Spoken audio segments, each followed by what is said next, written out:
예, 안녕하십니까. 지관입니다. 예, 오늘은 좀 분위기가 있죠. 제가 오후반 운행하는 차를 1회전 돌고 나서 지금 차고지에 와서 잠깐 쉬는 시간에 영상을 켰습니다. 지금 차 안이고요. 휴게실에는 다른 동료들이 있어서 영상을 좀 찍기가 그래서 제가 차 찍게 됐습니다. 나름대로 좀 불빛 때문에 그렇지 분위기는 괜찮죠. 오늘 이야기할 주제는 부업에 대해서 그 버스 기사가 뜬금없이 부업을 이야기하느냐 이런 생각을 혹시 하실지 모르겠는데, 시내버스에 격일제 근무를 할 때 주위의 동료들이 그런 부업을 사실은 많이 했거든요. 부업에 대해서 그 생각이 좀 나기도 하고, 또 현재도 사실 부업을 이제 하는 게 꼭 경제적인 그런 많이 이유가 있지만, 이제 앞으로 언젠가 제가 지난 영상에도 말씀을 드렸다시피 저희 세대는 결국에는 뭐 언젠가는 퇴직을 할 거고, 또 새로운 일을 찾을 때 지금 이제 부업 같은 관심을 가지고 있으면 그때 이제 뭔가 조금씩 다른 거를 할 때 선택의 폭이 있지 않을까 싶기도 하고 해서 지난 이야기 위주로 좀 해보고 앞으로에 대한 얘기도 좀 해볼까. 그 경기 시내버스 격일제 근무를 했을 때는 하루에 보통 18시간, 19시간, 출퇴근까지 하면 거의 뭐 20시간 정도의 근무 시간을 갖고 퇴근을 하면 그 다음날 하루를 쉬고 그 다음날 일을 하는 구조로 일을 했었습니다. 지금도 뭐 경기 시내버스는 많은 부분들이 그렇게 일을 하고 있습니다. 준공영제로 이제 조금씩 가고 있지만, 사실은 아직도 뭐 많은 데는 그렇게 격일제 근무를 하고 현실적으로는 지금도 하고 있습니다. 그럼 이게 근무만 힘든 게 아니고 사실 급여 부분도 차이가 좀 생각보다 많이 납니다. 지난 코로나 전에 연봉을 어느 정도 받았다고 하지만 사실 이 버스기사 월급이나 다른 직종도 마찬가지지만 기본급 자체는 그렇게 크지를 않습니다.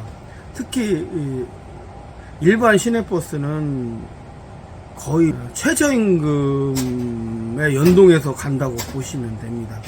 그러면 나머지를 어떻게 하느냐? 특근을 하는 거죠. 일을 그만큼 안 하면 급여를 그렇게 탈 수 없는 구조로 그렇게 돼 있기 때문에 사실은 그게 좀 많이 힘들어요.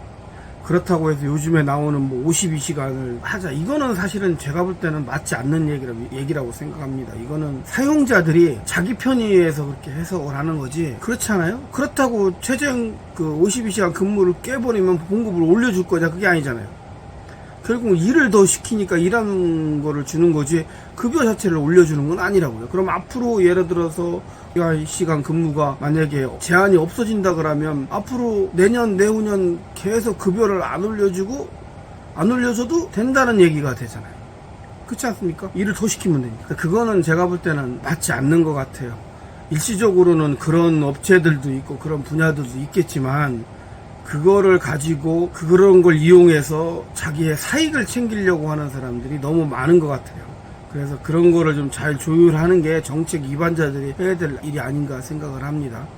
이야기가 좀 옆으로 샜는데, 어쨌든 일반 버스 업계도 사실 기본급 자체는 그렇게 크지를 않아요. 일반 대기업, 일반 기업들 조금 입사해서 한 5년차, 6년차 정도밖에는 사실은 안 됩니다. 저도 그랬고요. 특히 코로나 때는 뭐 말도 못했죠. 왜냐면 그때는 잔업이나 이런 게 거의 저희는 없었고, 물론 그때도 어느 노선은 돈이 되는 노선들은 회사에서 줄이지를 않았어요. 이것도 좀 아이러니한데, 그래서 회사가 뭐 보면은 노조나 뭐 회사나 이런 사람들이 뭐 같이 살자 뭐 얘기하는데 저도 그 말 믿지 않습니다. 왜냐면 코로나 때 저 노선이 그랬거든요. 거의 기본급만 받아가는 실정이었어요. 근데 다른 옆에 노선들은 또 끈다고 그래요. 그러면 저희 거기 지원을 갈아가는데 그것도 하루 이틀이지 그쪽에서 좋아하겠습니까? 어쨌든 또 보면은 그때도 보면은 노선별 차이가 굉장히 많이 났어요. 사실은 저도 그런 거에 일개 직원이니까 힘이 없으니까 사실은 못했죠. 그런 부분들은 노조라는 게 그런 거를 해결하라고 있는 것 같은데 뭐 제 역할을 못한다고 봅니다. 뭐 그때도 그렇고 지금도 그렇고, 지금도 사실 저는 준공영제로 일을 하고 있으니까 물론 그런 데 비해서는 이제 기본급은 많이 올라갔죠. 어쨌든 전에 보면은 그렇게 해서 기본급 자체가 적다 보니까 그 하루 일하고 하루 쉬는 날 부업들을 많이 하더라고요. 제가 주로 들은 거는 이제 택배, 시간제 택배들이 있더라고요. 또는 어떤 가게나 회사나 이제 쉬는 날 할 수 있게 이렇게 해주는 데도 있고, 그래서 시간제 타임으로 일을 많이들 하고, 건설 현장이나 이런 데서 일하는 사람도 많이 봤어요. 그런데도 이제 사람이 부족하다 보니까 또 그렇게 하는 분들도 있고, 또 전에 이제 그런 계통의 일을 했기 때문에 잠깐 일을 하는 분들도 있고, 물론 이제 가족이나 원래 사업체나 뭐 이렇게 있는 분들은 거기 가서 당연히 하겠지만, 그런 식으로 부업을 해서 이렇게 소득을 채우는 분들도 많이 있었습니다.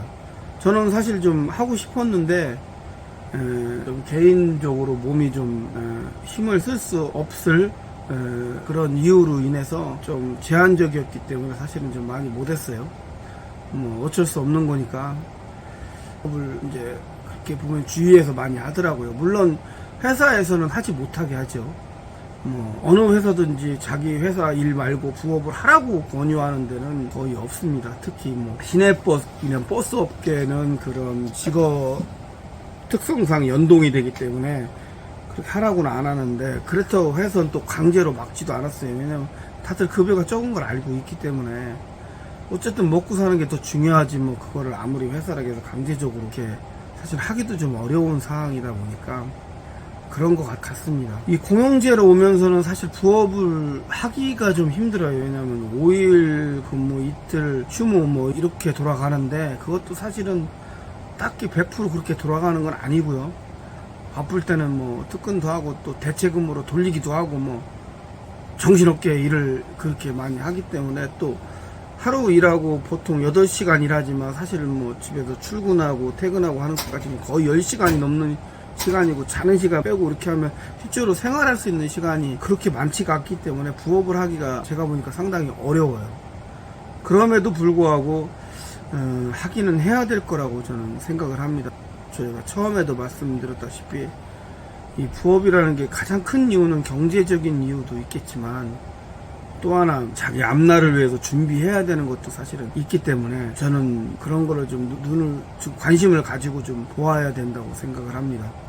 저도 지금 그렇게 하기 위해서 준비를 하고 있고요. 나름대로 좀 공부도 하고 있고, 또 일부는 시작을 조금 한 것도 있습니다. 다른 사람한테 이런 정보를 알려주기는 좀 그렇지만 그렇게 준비하는 것도 있고, 정년 퇴직할 때까지 한 8년 정도 시간이 좀 남았는데, 어차피 지금 정년도 연장이 거의 뭐 확실시 되는 상황이다 보니까 그 정도 시간이 남았는데 차근히 준비해서 정년 퇴임하고도 물론 정상적인 직장 생활을 하기는 좀 힘들겠지만 일정 부분 이제 근로소득의 일을 뭐 쉬지는 않을 거라고 생각을 하지만, 또 지금처럼 완전히 이렇게 하기는 어려워서 파트타임으로 대부분 일을 하겠죠. 그럼 나머지 시간은 제가 지금부터 공부하는 것들을 좀 살려서 그렇게 해서 나머지 시간이나 생활들을 해야 될 거라고 생각을 합니다. 전에도 말씀을 드렸고 주위에서도 그런 얘기를 굉장히 많이 하는데, 저희 같은 60년대 세대들도 이제는 정년 퇴임하고도 자연사 한다고 생각을 하면 거의 이제 제가 볼 때는 거의 30년 이상을 살아야 되는 시대 같아요. 그래서 그런지 사실은 좀 여러 가지로 복잡한 생각들이 많이 듭니다.